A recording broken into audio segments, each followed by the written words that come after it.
so far when we got it done.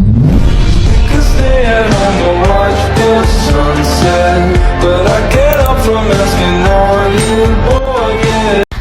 Assalamualaikum warahmatullahi wabarakatuh. Halo semua, bertemu lagi di channel YouTube Putri Utami. Nah, semoga teman-teman masih dalam keadaan sehat semuanya ya. Baiklah teman-teman, kali ini aku akan membahas tentang teori hierarki kebutuhan, yaitu tokoh Sentaru dalam cerpen Belian karya Karilayun Rampan. Nah, untuk pertama kalinya kita harus membahas tentang pengertian apa sih hierarki kebutuhan Maslow. Nah, jadi teman-teman, teori hierarki kebutuhan Maslow merupakan teori yang diretas oleh Abraham Maslow. Beliau beranggapan bahwa kebutuhan-kebutuhan di tingkat rendah harus terpenuhi atau paling tidak cukup terpenuhi terlebih dahulu sebelum kebutuhan-kebutuhan di tingkat lebih tinggi dibuat menjadi hal yang memotivasi. Dan adapun konsep hierarki kebutuhan Maslow. Nah, jadi konsep hierarki kebutuhan ini merupakan landasan yang bermula ketika masalah melakukan observasi terhadap perilaku maunya, baik dari berdasarkan pengamatannya ataupun bisa didapatkan kesimpulan bahwa beberapa kebutuhan lebih diutamakan dibandingkan dengan kebutuhan lainnya. Nah, setelah itu ada pula contohnya. Bila individu merasa haus, karenanya individu itu akan cenderung untuk mencoba memuaskan dahaga. Akan tetapi individu mampu hidup tanpa makanan selama berminggu-minggu, tapi tanpa cairan. Maka dari itu individu hanya mampu hidup selama beberapa hari saja, karena kebutuhan akan cairan lebih kuat daripada kebutuhan akan makan. Selanjutnya, tingkat teori hierarki kebutuhan Maslow ini, kebutuhan-kebutuhan ini sering dinamakan Maslow sebagai kebutuhan-kebutuhan landasan yang digambarkan sebagai suatu hierarki atau tangga yang menggambarkan tingkat kebutuhan. Nah, adapun 5 tingkat kebutuhan landasan, yaitu kebutuhan fisiologis, kebutuhan akan rasa lepas dari bahaya, kebutuhan akan rasa memiliki dan kasih sayang, kebutuhan akan penghargaan, dan kebutuhan akan aktualisasi diri. Adapun beberapa 5 tingkat kebutuhan Maslow antara lain yaitu kebutuhan fisiologis, kebutuhan akan rasa lepas dari bahaya, kebutuhan akan rasa memiliki dan kasih sayang, kebutuhan akan penghargaan, dan kebutuhan akan aktualisasi diri. Nah, yang pertama kita akan membahas tentang fisiologis. Nah, kebutuhan fisiologis ini merupakan kebutuhan untuk mempertahankan hidupnya secara fisik.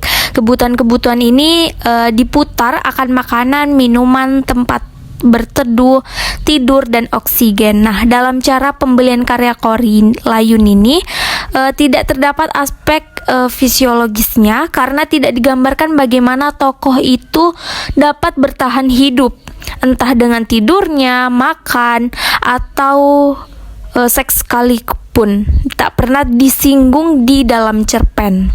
Dan yang kedua yaitu rasa aman. Nah, setelah kebutuhan-kebutuhan fisiologis itu sudah cukup secukupnya, maka muncullah apa yang disebut dengan Maslow dengan kebutuhan rasa aman, baik dari akan rasa aman ataupun untuk aspek rasa aman tersebut. Nah, dalam kutipan, ibu memang turunan ayahnya seorang kepala adat, atau orang sini lebih menghormatiku sebagai anak seorang polisi dan cucu kepala adat.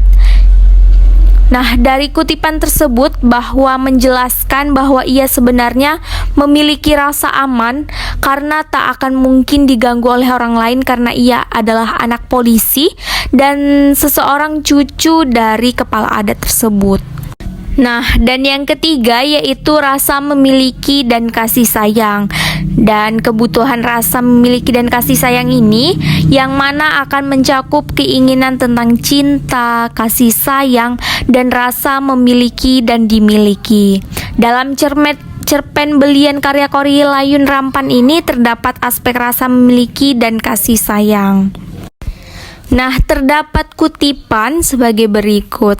Kau benar, kau punya masalah, aku punya masalah. Bagaimana kalau kita sisihkan masalah masing-masing dan besok minta ibu datang melamar, apa pendapatmu? Atau selama 27 tahun aku tak pernah memikirkan wanita karena harus menjadi pahlawan versimu. Namun selama sebulan ditemulah perasaan aneh dari jantungku jika aku melihat Ule. Nah, maka dari kedua kutipan tersebut bahwa menggambarkan Sentaro memiliki perasaan cinta dan kasih sayang pada Ule, teman wanitanya tersebut. Nah, hal tersebut menandakan bahwa Sentaro memiliki aspek rasa memiliki dan kasih sayang. Yang keempat yaitu kebutuhan akan penghargaan. Nah, kebutuhan akan penghargaan Maslow menemukan bahwa setiap orang yang memiliki dua kategori mengenai kebutuhan penghargaan, yaitu kebutuhan yang lebih rendah dan lebih tinggi. Nah, pada cerpen berlian ini terdapat kita bisa mendapati bahwa tentara telah memiliki kebutuhan akan penghargaannya dengan cara ia menjadi dokter dan ibunya menegaskan bahwa itu adalah prestasi yang sangat bagus.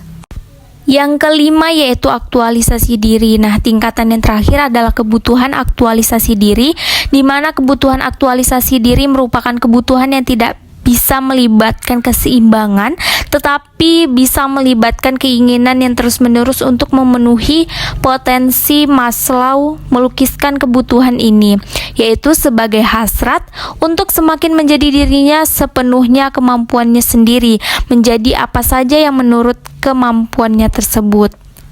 Nah, adapun kutipan sebagai berikut. Sudah sebulan aku berada di sini dan aku belum bisa berbuat apa-apa. Aku belum dapat menjadi pahlawan seperti yang diinginkan ibu. Bahkan aku baru sampai taraf sebagai penonton yang justru begitu terpesona dengan berbagai atraksi balian. Nah, maka pada kutipan tersebut menandakan bahwa sementara masih dalam proses untuk aktualisasi diri. Maka dari itu dapat kita simpulkan dari analisis di atas adalah tidak adanya aspek kebutuhan fisiologis dalam pembuatan karya Korrie Layun Rampan karena memang tak digambarkan sama sekali. Lalu tokoh sementara memenuhi kriteria kebutuhan rasa aman karena ia adalah anak dari seorang polisi dan cucu kepala adat. Dan bagian masalah percintaan, kebutuhan rasa memiliki dan kasih sayang, Sentaro cinta padaku. Untuk kebutuhan penghargaannya sebenarnya sudah tercukupi, namun kurang maksimal karena masih ada penolakan dari masyarakat kampungnya. Dan yang terakhir yaitu aktualisasi diri, yaitu tokoh Sentaro masih dalam proses untuk mengaktualisasi dirinya.